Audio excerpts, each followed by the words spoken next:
შემეცნებით საგანმანათლებლო პროექტი რადიო კინო მზადდება სტუდია კოცის ბაზაზე. პროექტის ხელმძღვანელი კობა ცხაკაია.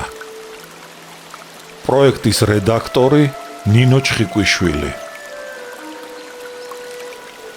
თბილისი 2025 წელი.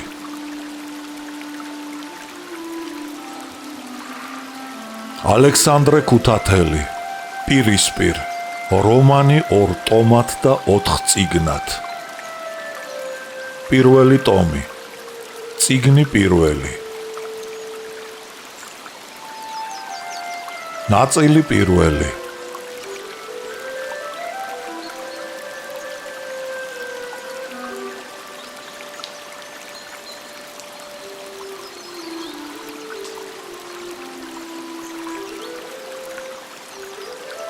ყვირილაზე.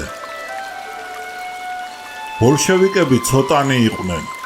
მათი მიზნები მეტად შორს მიდიოდა.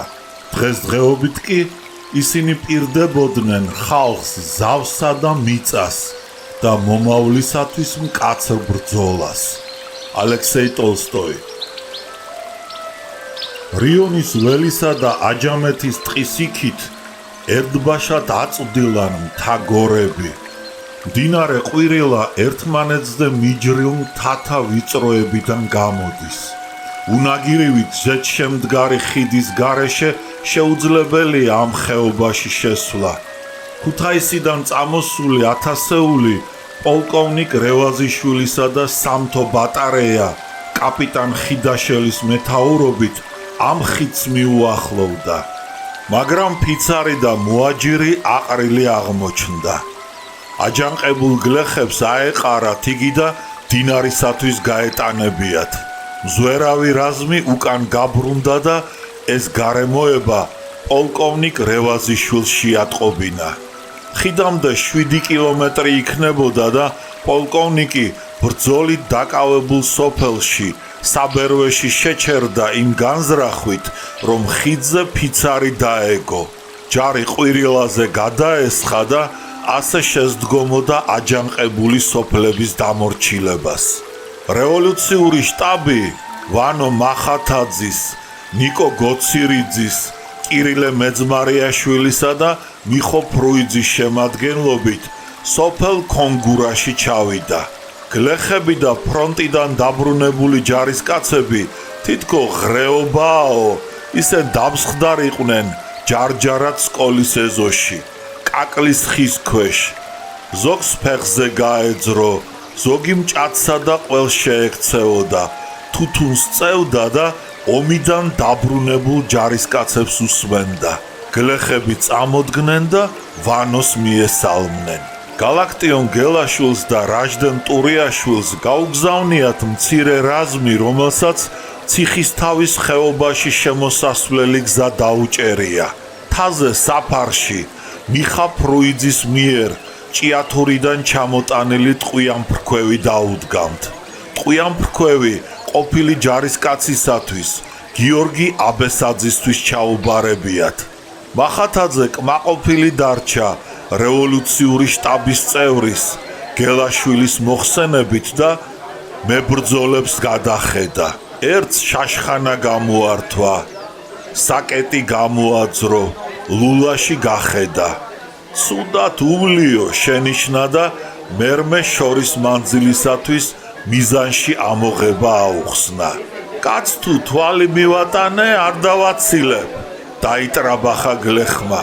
შაშხანა სანადირო თოფიკი არაა, ას საფანჩი რომ ერთი მოარტყა. დასცინა ჯარისკაცმა. ჯავრი ნუ გაქვს ამხანაგო. ბერდენათითაც მინადირია საირმეზე. მიუგო გლეხმა. ამას რა დაემართა? იკითხა ნიკო გოცირიძემ და მიწაზე მჯდომ ჯარისკაცს დახედა ფეხის იარაზე. გლეხს ქუსლი გადატყაოდა და ანთება ეკიდებოდა. სულს უბერავდა. კირილემ ჩანთა გახსნა. იოდი წასცხო და ბინტით შეუხვია. ჯარისკაცი დაიჯღანა. 20 ვერსი გამოვიარე ამ დასაწვავი ჯღანებით და ფეხი დამიშავდა. ვანიკომ განკარგულება გასცა და კარისმერეთში მობილიზებულ იქნა. ბოლშევიკური რაზმებისათვის ყველა დილიჟანი, ეტლი და ორთვალი. წინა დღეს 20 კილომეტრი გაიარეს ჯარისკაცებმა. ახლა დასვენებული იყვნენ. ომში ნამყოფი ჯარისკაცები სახელდახელოდ ასწავლიდნენ გლეხებს და მუშებს შაშხანის ხმარებას და სამხედრო წყობილებას. დღისით ეზოში იყრიდნენ თავს რაზმელები, ღამით კი სოფელ ქონგურის გლეხთა ბინებში იძინებდნენ. აივანზე და იატაკზე წვებოდნენ, გარეთ გუშაგებს აყენებდნენ და პაროლით შემოიღეს. აჯანყებული გლეხები იმედიანად იყვნენ. გვარდიის დამარცხებაზე და ქუთაისის აღებაზე ოცნებობდნენ. კარგ წესრიგსაც იცავდნენ. სოფლის ჭირნახულს და ხილს ხელს არ ახლებდნენ. ვანო, ნიკო და კირილე ჭიათურისა და ტყიბულის მუშებში და გლეხებში მიმდინარე ამბებზე საუბარს ატარებდნენ. კაკლის ქვეშ მეურმე გლეხები ისხდნენ. გალაქტიონის მამა გოჯასპირი, რაჟდენის მამა ნესტორი და სხვანი. სოფლელებს თავიანთი ურმებით მოჰქონდათ რაზმისათვის საჭირო მასალა, სურსათი. შტაბის წევრები მეურმეებთან მივიდნენ. მოლზე წამოწნენ და სოფლელებთან საუბარი გააბეს. მეურმეები პურს ჭამდნენ. მოხუცმა გოჯასპირმა საგზლად წამოღებული პატარა ტიკჭორიდან ღვინო ჩამოასხა და სავსე ჭიქა ნიკოს მიაწოდა. დალიე, გაჭირვებული გლეხკაცის მშველელი და ჩვენი წინამძღოლი ხარ. ტანი მრთელი გქონდეს და ღმერთმა ბედნიერება ნუ მოგაკლოს. კირილემ იცოდა აქაური სოფლელების სისუსტე. ღვინის უზმოზესმა. მისი აზრით ღვინო აქაურ ხალხს შრომის უნარს უკარგავდა, ამჩატებდა, გამუდმებულ ქეიფს, უზრუნველ ცხოვრებას, ლაყბობასა და ოხუნჯობას აჩვევდა. ამიტომ გლეხები გააფრთხილა. ახლა ბრძოლაში ვართ და ღვინის მას უნდა ვერიდოთ. შეკაიკაცო, ეს რა ღვინის სმა? მიუგო 80 წლის მოხუცმა გოჯასპირმა. შეზარხოშებული და გაღაშღაჟებული მეურმეები ღიმილით შესცქეროდნენ კირილეს, ვანოს, ნიკოს და ეტყობოდათ ღვინის სმის გუნებაზე მოსულიყვნენ. მზად იყვნენ სიმღერაც კი წამოეწყოთ. გოჯასპირმა ყალიონი გამოიღო პირიდან, გააპურჭყა. არყის ხის ქერქისფერი მოღიმარი თვალებით შეხედა კირილეს და უთხრა: ღვინო ძარღვში მიდის და მკლავში და გულში ძალას გვბატებს. მალე დალიე ჭიქას ნუაცდნენ, ბაბუა. კირილეს გაეცინა და ჰკითხა: რამდენი შეგიძლია გოჯასპირ ქეიფში დალიო? ქეიფს გააჩნია. გაბმულ ქეიფში ბევრი დამილევია. მიუგო გოჯასპირმა. ვება ხელისგული გადაისვა თეთრ წვერზე. დალეულმა ბერიკაცმა მეურმემ მუხში წაატანა ხელი და ყველის ვაჭარევით ჩაიხითხითა.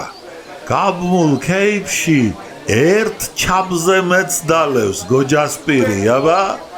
ნიკო გოცირიძე დააკვირდა 1000 კაცში გამოსარჩევ მოხუცს და ახლა მან ჰკითხა: რამდენი შვილი ყავს ბაბუა გოჯასპირ?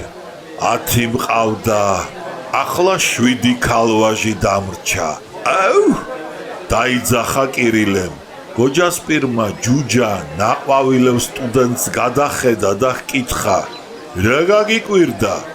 შენ რამდენი შვილი ყავს, ბიძია?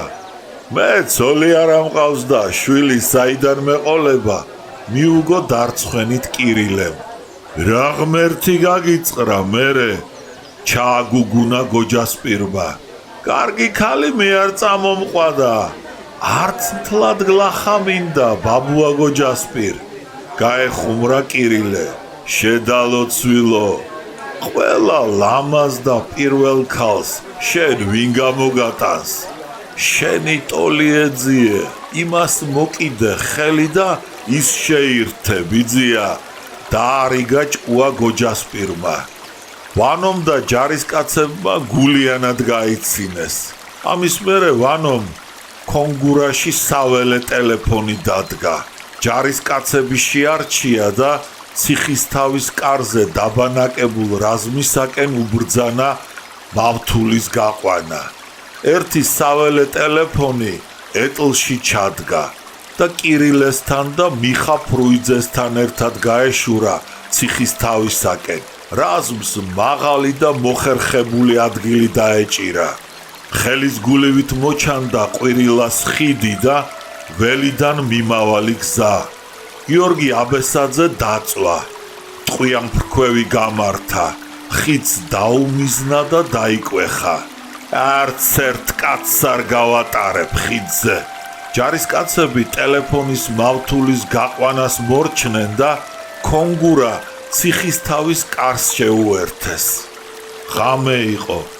მთის კალთაზე შეფენილ სოფელს კონგურას ეძინა. ვარსკვლავები თითქო უფრო დიდი ჩანდნენ მთიდან და ცაზე უცნაურად აკაშკაშებდნენ. ღობესთან მუხის მორები ეწყო. ვანო ზედ წამოჯდა.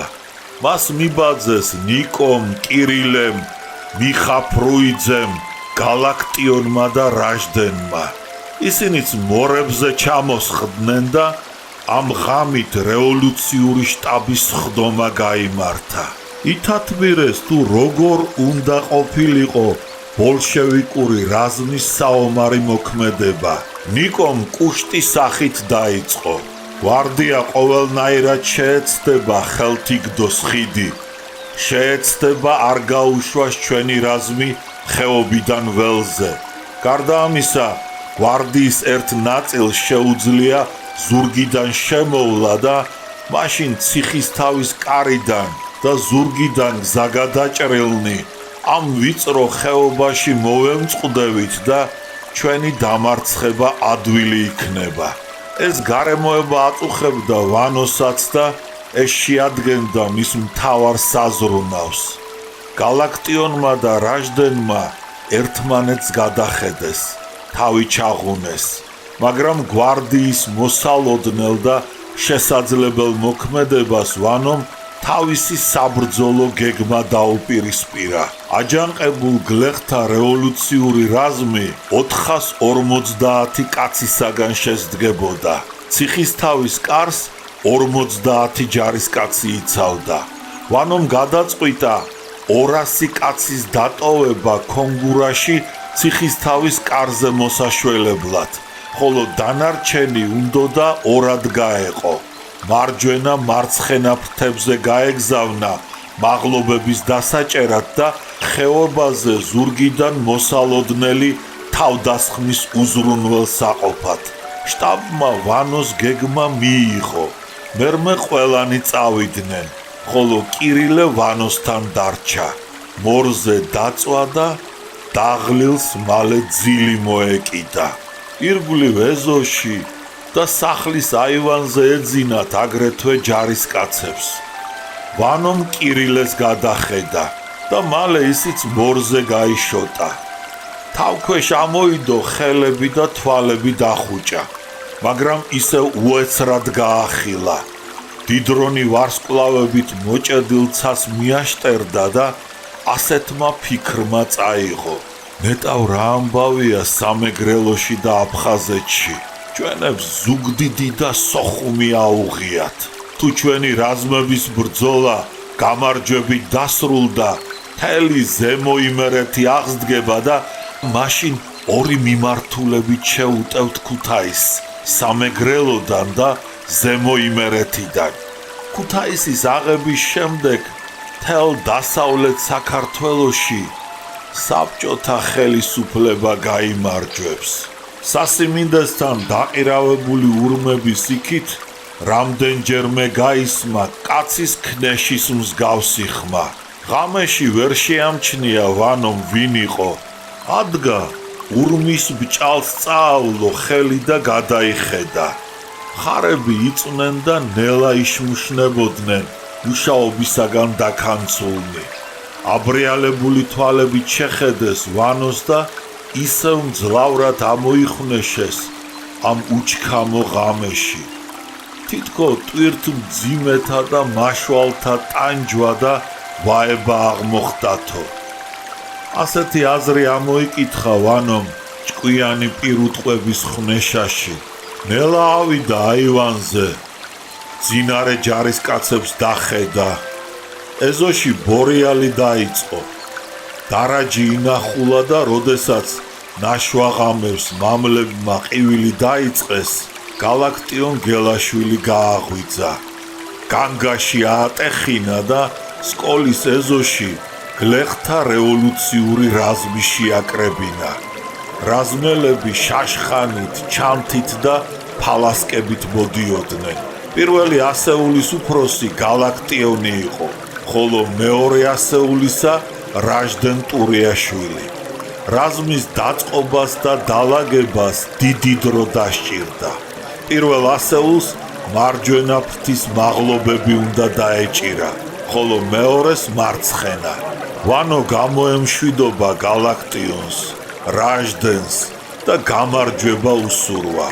ხევის პირას მიმავალი გზა რაზმელებით გაიჭედა. სიჩუმეში ფეხის ხმა, ხველა და სურსათით დატვირთული ურმის ჭრიალიღა ისმოდა. გათენებამდე უნდა მომხდარიყო რაზმელების გადაჯგუფება და ასეულებისათვის მიჩენილი ადგილების დაკავება. აქედან უზრუნველყოფდნენ ისინი მარჯვენა და მარცხენა ფრთას. თუ გვარდია ზურგიდან დააპირებდა შემოტევას, გალაქტიონი და რაჟდენი შებრუნდებოდნენ. მაღლობებიდან იწყებდნენ სვლას, გზას გადაუჭრიდნენ მტერს და კონგურაში დატოვებული მარქაფიც მიეშველებოდათ. ამის შემდეგ ვანომ, ნიკომ და კირილემ წაიძინეს. მაგრამ დილის 5 საათზე ტელეფონის ზუზუნი ატყდა. გიორგი აბესაძემ ციხისთავის კარიდან შეატყობინა კონგურაში მოთავსებულ შტაბს. ხიდს 20-მდე კაცი უახლოვდება, უკან 3 ურემი და 6 ცხენოსანი მოჰყვება. ვანომ გააფრთხილა. მიუშვით მდინარემდე და ხიდამდე. დააკვირდით. ხედრები გვარდიელები ხომ არ არიან? თუ ხიდის დაგება და მდინარეზე გადმოსვლა დააპირეს, ცეცხლი გახსენით. არის, მიუგო აბესაძემ. მახათაძემ ჩასთვლიმა, მაგრამ რამდენიმე წუთის შემდეგ ისევ ტელეფონის ზარი გაისმა. ხედრები გვარდიელები არიან. სარბევიდან მიერეკებიან გლეხებს, ალბათ ხიდის დასაგებად. ურმებზე ფიცრებია, ვიწყებ ცეცხლის გახსნას. ხოლოდ არა ტყვიამფრქვევით, გააფრთხილა მახათაძემ. ტყვიამფრქვევის არსებობა მტერმა ჯერ არ უნდა იცოდეს. ციხისთავთან შაშხანამ დაიგრიალა. გრიალი მთიდან მთაზე გადავიდა. შეკრთნენ ხიდზე მომუშავე გლეხები, თას გახედეს და მერმე ისევ დაიწყეს მუშაობა. კიდევ გავარდა ზედიზედ შაშხანა. გიორგი აბესაძემ კარაბინი დაუმიზნა მხედარს. გაისროლა, ცხენი ყალღზე დადგა. უმოწყალოდ დაიწყო თავის ქნევა, თითქო წელკავი დაეძგერაო და მიწაზე დავარდა. დანარჩენი მხედრები გაიქცნენ. ცხენები თხრილში ჩააყენეს და ციხისთავის კარისკენ დაიწყეს სროლა. თიდან 5 შაშხანა უპასუხებდა. გლეხებმა ურმები მოაბრუნეს და ბუჩქის უკან საფარში დააყენეს. გვარდიელმა ყვირილი ატეხა. სად მიდიხართ? უკან დააგეთ, ფიცარიო. შეშინებული გლეხები ისევ გამობრუნდნენ ხიდისაკენ. თხრილიდან უფრო გულდაგულ ასტეხეს ახლა სროლა გვარდიელებმა. მაგრამ ხიდზე ერთი გლეხი დაეცა მკლავში დაჭრილი და ყველანი უკანვე გაიქცნენ. მათსა და გვარდიელებს შორის საშინელი ყაყანი ატყდა. გათენდა თიდან ერთი რაზმი კისრის ტეხით გამოიქცა აბესაძისაკენ.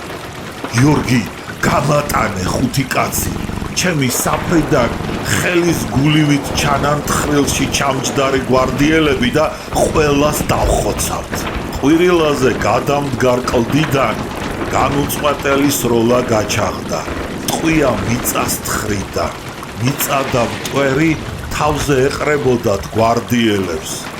გვარდიელები წამოცვიდნენ, ცხენებს მოახტნენ და მახლობელ ტყეს მიაშურეს ჭენებით, მაგრამ ერთი უმალვე დაემხო ცხენს და მეორე კი ხურჯინივით გადმოეკიდა უნაგირზე.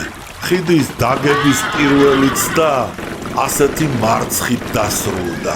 ვანო მახათაძემ, ნიკო გოცირიძემ და კირილე მეძმარიაშვილმა კონგურაში მიხა ფრუიძე დატოვეს. ციხის თავში ჩავიდნენ და რაზმს მადლობა გამოუცხადეს. მტერთან პირველმა შეხვედრამ და ადვილმა გამარჯვებამ რაზმელები აღაფრთოვანა და საომარ განწყობილებაზე დააყენა. ნიკო მაღლობზე ავიდა, დურბინდი ამოიღო და რიონის ველს და სოფელ სარბევს გახედა. მაგრამ სოფელ სარბევისაკენ მხოლოდ რამდენიმე მხედარი და ურემი მიდიოდა. სხვა არაფერი დაუნახავს.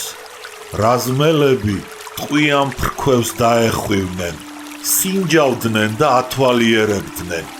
გიორგი აბესაძე ისე თავმომწონეთ იდგა, თითქო მისი ტყვიან ფრქვევი ძიმე ყალიბის ზარბაზანი ან ტანკი ყოფილიყოს. ბრძოლაში არაფერი სჯობია ამ დასაწვავს. თქვა და მოჰყვა კარპატების ბრძოლის ამბავი. სწუხდა დიდი ბრძოლისათვის ლენტები რომ არ ეყოფოდა. ამ დროს კონგურიდან ფრუიძის მიერ გამოგზავნილი ურმები ამოვიდნენ. სურსათით, ვაზნებით და რაზმელებს დაურიგეს. ჯერ კიდევ არ ჰქონდათ დამთავრებული პურის ჭამა, როცა ზარბაზანმა დაიგრიალა. ბატარეაც გამოუგზავნიათ. უთხრა ნიკო გოცირიძემ კირილეს.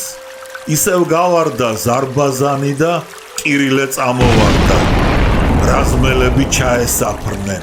მათ ყოფილი ჯარისკაცი ფარნა კვესიტაძე ხელმძღვანელობდა.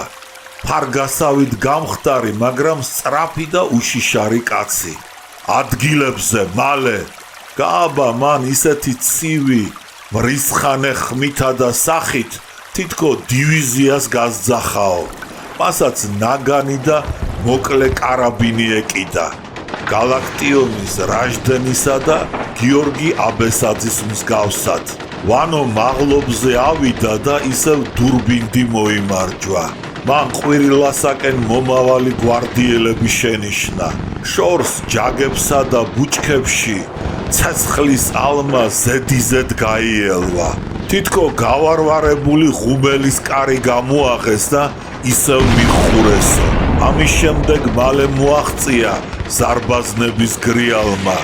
ყუმბარები რაზმელების თავზე მიფრინავდნენ და მათ უკან ამართულ მთის მწვერვალებზე ფეთქდებოდნენ. საარტილერიო მზადებაა. მერმე შეტევაზე წამოვლენ. უთხრა ნიკომ გიორგი აბესაძეს. ამ ხიდთან და მის არემარესთან არავის გავაჭაჭანებ. უპასუხა გიორგიმ და დასძინა. დინარე დაბლა ფონში თუ არ გადალახეს. ვანომ ტელეფონის მილი აიღო და კონგურიდან ფრუიძე გამოიძახა. სასწრაფოდ მომაშველე 50 კაცი. გვარდიელები ორ ჯგუფად გაიყვნენ. ერთი ხიდისაკენ წავიდა. მეორე კი ფონისაკენ გაეშურა ისე როგორც გიორგი აბესაძე მოელოდა. ნიკო მარჯვნივ ყვირილას ფონზე გადამდგარ მაღლობზე გაგზავნა რაზმელები და უფროსად ყოფილი ჯარისკაცი დაუნიშნა. აბესაძემ პოზიცია გამოიცვალა. ხიდთან და ფონშვა მოთავსდა. ისე რომ ორივე მიზანში ამოიღო. გვარდიელები ველზე გავიდნენ. ჯაგებსა და დაბალ ტყეში აფარეს თავი და სათითაოდ დაიწყეს დინარისაკენ გადარბენა. ასე მიუახლოვდნენ ისინი ხიდსა და ფონს. ჯერ კანტაკუნტად დაიწყეს მთისკენ სროლა, მერმე მოუხშირეს. ციხისთავის კარიდან რაზმელებმა უპასუხეს, ბრძოლა დაიწყო. მარჯვნივ გაგზავნილ 50 რაზმელს ჯერ კიდევ არ მიეღწია დანიშნულ მაღლობამდე, როცა 10 გვარდიელი წამოდგა. ყვირილისაკენ გაიქცა და დინარაზე უსაფრთხოდ გადავიდა. გიორგი აბესაძე აენთო. ალბათ რაზმი ჯერ არ ასულა მაღლობზეო, როცა მდინარეზე გადასვლით გათამამებული გვარდიელების მთელი ჯგუფი წამოდგა და შუა მდინარეს ისე მიაღწია, რომ რაზმელთა ერთი შაშხანაც არ გავარდა. აბესაძემ ვეღარ მოითმინა და ტყვიამფრქვევი აამუშავა. ხოშკაკალასავით ეცემოდა წყლის ზედაპირზე ტყვია და წყალში შესულთ შხეფებს ასხურებდა. გვარდიელები უკუიქცნენ, მაგრამ ნაპირისათვის ბევრს აღარ მიუღწევია. ზოგის გვამი დინარეს მიჰქონდა, ზოგიც წყლიდან ამოდიოდა. უცლით მიხოხავდა ქვიშიან ნაპირზე და ბუჩქებს ეკიდებოდა. ტყვიამფრქვევი დადუნდა და როცა დახოცილთა უკან ჯაგებში ჩასაფრებულმა გვარდიელებმა სროლა ასტეხეს, მათ უპასუხეს უკვე მაღლობზე ასულმა რაზმელებმა. ამის შემდეგ აღარავის გაუბედნია დინარეზე გადასვლა, ხოლო ნაპირს გასული 10 გვარდიელი მთის ძირს ეფარებოდა. რაზმელთა ტყვიამფრქვევი მოულოდნელი იყო 1000-ეულის უფროსის რევაზიშვილისათვის. იგი განრისხდა და პატარეის უფროს სერგო ხიდაშელს უბრძანა, დაეშინა ყუმბარები ფონის თავზე აღმართული მაღლობისა და მახლობელ მიდამოებისათვის. ხიდაშელმა გადაწყვიტა ტყვიამფრქვევის მოძებნა და მასზე მომუშავეთა განადგურება. ამიტომ მოუთმენლად ელოდა იგი, თუ საიდან ასტეხდა სროლას ტყვიამფრქვევი, რომ ის ადგილი დაეხსომებინა და ცეცხლით გაენადგურებინა. ნახევარ საათს ისროდა ბატარეა. ამ განუწყვეტელი ცეცხლის დროს გვარდიელებმა ისევ სცადეს რამდენიმე ადგილას დინარეზე გადასვლა. ცეცხლისაგან გადარჩენილი ტყვიამფრქვევი კვლავ ამუშავდა.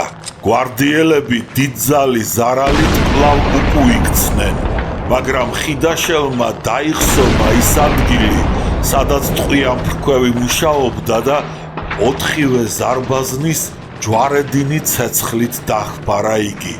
ბატარეა უებრად მუშაობდა და ქარიშხალს აყენებდა. ყუმბარის ნამსხვრევმა მარცხენა ფეხი დაუშავა გიორგი აბესაძეს. მან ხელი წაავლო ტყვიამფრქვევს და ხევში ჩააგორა. სისხლით შეღებულ შარვალზე დაიხედა და ჩექმის გახდა დაიწყო. ამ დროს ფერშალი ავიდა და ჭრილობა შეუხვია. ჩექმის ყელს რომ არ ეშველნა, ნამსხვრევი ძვალს დაგილეწავდა. უთხრა კირილემ. აბესაძემ ჩექმას გაგლეჯილი ყელი გადასჭრა. უყელოდ წამოაგო დაჭრილ ფეხზე და ამ ხანაკს უთხრა, ამატანინე ტყვიამფრქვევი იმ მთაზე. მარცხის შემდეგ გვარდიელებმა თავი გაანებეს მდინარეზე გადასვლას და უფრო ქვევით შეუდგნენ ფონის ძებნას. იქ სადაც მდინარე უფრო დაშორებულია მთას. მეორე დღეს ნაშვადღევის 4 საათზე ზარბაზნებმა ისევ დაიგრიალეს. ნიკო გოცირიძემ შენიშნა დაბლა ფონისაკენ გვარდიელების სვლა. პოლკოვნიკ რევაზიშვილს სურდა რაზმელთა ყურადღების შეჩერება ზედა ფონზე და ხიდზე, ხოლო მთავარი ძალებით ქვედა ფონით გადასვლა. პანო მიუხვდა განზრახვას და ტელეფონით გადასცა კონგურაში ფრუიძეს, შეეტყობინებინა ცხენოსანი რაზმელის საშუალებით გალაქტიონ გელაშვილისათვის, რათა ეს უკანასკნელი ქვედა ფონისაკენ წასულიყო. გალაქტიონი დროზე მივიდა და გაშალა თავისი ასეული მაღლობზე. გვარდიელები არ ჩქარობდნენ ქვედა ფონით გადასვლას. კონგურასა და საბრძოლო უბანს შორის განუწყვეტლივ დაქროდნენ დილიჟნები და ეტლები, მოკლულთა, დაჭრილთა, სურსათისა და ტყვია წამლის გადასაზიდად. ნიკო გოცირიძე გელაშვილისაკენ გაეშურა. გიორგი აბესაძეს მოხერხებული ადგილი აურჩია და არანებებდა ჯარისკაც ტყვიან ფრქვევს. შარვალ გადაკარწახებული, გაბინტული ფეხით და ტუჩებ დახეთქილი ამბობდა. მე კიდევ უჩვენებ მათ სეირს. გალაქტიონმა ბრძოლის ამბავი გამოჰკითხა ნიკოს. სწუხდა რომ სხვაგან გაგზავნეს თავისი ასეულით და არ მიაღებინეს მონაწილეობა ბრძოლაში. ნიკომ რაზმელები დაათვალიერა და დურბინში გაიხედა. გვარდიელები ყვირილასთან გროვდებოდნენ, რადგან ყვირილასა და მთებს შორის კარგად დიდი მანძილი იყო. ამიტომ ნიკომ და გალაქტიონმა გადაწყვიტეს ეცლიათ გვარდიელების ერთი ნაწილისათვის დინარეზე გადმოსვლა და როდესაც მთელი ძალები შევიდოდნენ ყვირილაში, მხოლოდ მაშინ გაეჩაღებინათ ცეცხლი და გაენადგურებინათ მდინარის აქეთ, რიყეზე გამოსული და მდინარეში შესული გვარდიელები. გვარდიელები ყვირილას მიუახლოვდნენ და საშინელი სროლა ატეხეს. სროლა ატეხეს აგრეთვე ზედაფონზე და ციხისთავის კართან და ამ საერთო ცეცხლის ქვეშ შეტევაზე გადავიდნენ. გაიარეს მდინარე და რიყეს მოეფინენ. ამ უხიფათო გადასვლის შემდეგ მთელი ასეული წამოდგა ფეხზე და ჯარ-ჯარად შევიდა მდინარეში. სწორედ მაშინ დაუშინეს გალაქტიონის რაზმელებმა და აბესაძემ. ტყვია ფრქვევი განადგურებული ეგონა ხიდაშელს, გააოცდა. გვარდიელები ჭერეხებივით სცვიოდნენ რიყეზე, ველზე და მდინარეში და დაჭრილნი შაშხანებს აგდებდნენ. უნებლად დარჩენილ ეკიდებოდნენ, წყალში ყვინთავდნენ და იძირებოდნენ. აქ მოკლულ იქნა 20-მდე გვარდიელი და 40-მდე კი დაიჭრა. თუმცა ძალზე გაავებული უშენდა გალაქტიონის ასეულს ახლა ხიდაშელი ხუბარებს. მტერს მდინარეზე გადმოსვლა ამიერიდან მაინც აღარ უცდია. ზარბაზნები დადუნდნენ. კანტაკუნტა დისმოდა საღამომდი შაშხანის სროლა და მერმე ისიც მიწყდა. ზე ტყისიქით ჩადიოდა. მისი სხივებით განათებულ ყვირილას ტალღებს წყლის ზედაპირზე აცურებული გვამები მიჰქონდა. მეორე დღეს მხოლოდ შაშხანის სროლა ისმოდა და ასე შორიდან სინჯავდნენ ერთი მეორეს სანგრებში ჩასაფრებული მოწინააღმდეგენი. მაგრამ მალე პოლკოვნიკ რევაზიშვილს ქუთაისიდან ქვეითი და ცხენოსანი გვარდიის ნაწილები და კაპიტან ახალაძის საველე ბატარეია ჩამოუვიდა. ახლა პოლკოვნიკს 2 ბატარეა და 1500 კაცი ჰყავდა. იგი სწორედ ისე მოიქცა, როგორც ნიკო გოცირიძე მოელოდა. 200 გვარდიელი მარჯვენა ფრთის შემოსასვლელად გაგზავნა, 200-იც მარცხენა ფრთისა. დილით მათ გალაქტიონ გელაშვილისა და რაჟდენ ტურიაშვილის ასეულებს შეუტიეს. რაზმელები თავგამოდებით იბრძოდნენ და ართმობდნენ პოზიციებს, მაგრამ დილის 10 საათზე 8 ზარბაზნის გრიალი ატყდა. ციხისთავის კარს, ზედაფონს და მახლობელ მწვერვალებს ისევ დაუშინეს ყუმბარები და ქვეითი ჯარი შეტევაზე გადავიდა. მერმე ზარბაზნების გრიალი ერთბაშად შეწყდა და წამით დუმილი ჩამოვარდა. ამ სიჩუმეში უცნაური გუგუნი შემოესმათ რაზმელებს. გიორგი აბესაძემ მაღლაცას ახედა და დაიძახა. თვითმფრინავები მოდიან. ალბათ გენერალმა ფონ კრესმა გადაწყვიტა დაეხმაროს ნოე ჟორდანიას. თქვა ვანო მახათაძემ და დურბინდი მოიმარჯვა. რისთვის ერევიან ეს პირძაღლები ჩვენ საქმეში? დაიძახა ბრაზით ფარნა კვესიტაძემ. ალბათ დამოუკიდებელ საქართველოს ესალმებიან. დაცინვით ჩაიქნია ხელი აბესაძემ. მახათაძე დურბინდით გასქეროდა ყვირილასაკენ მომავალ თვითმფრინავებს. ყბის ძვალზე კუნთი ბრაზისაგან შეუთამაშდა. თვითმფრინავი ციხისთავის კარისაკენ წამოვიდა. დაეშვა და მისი ძრავი საშინლად აგუგუნდა.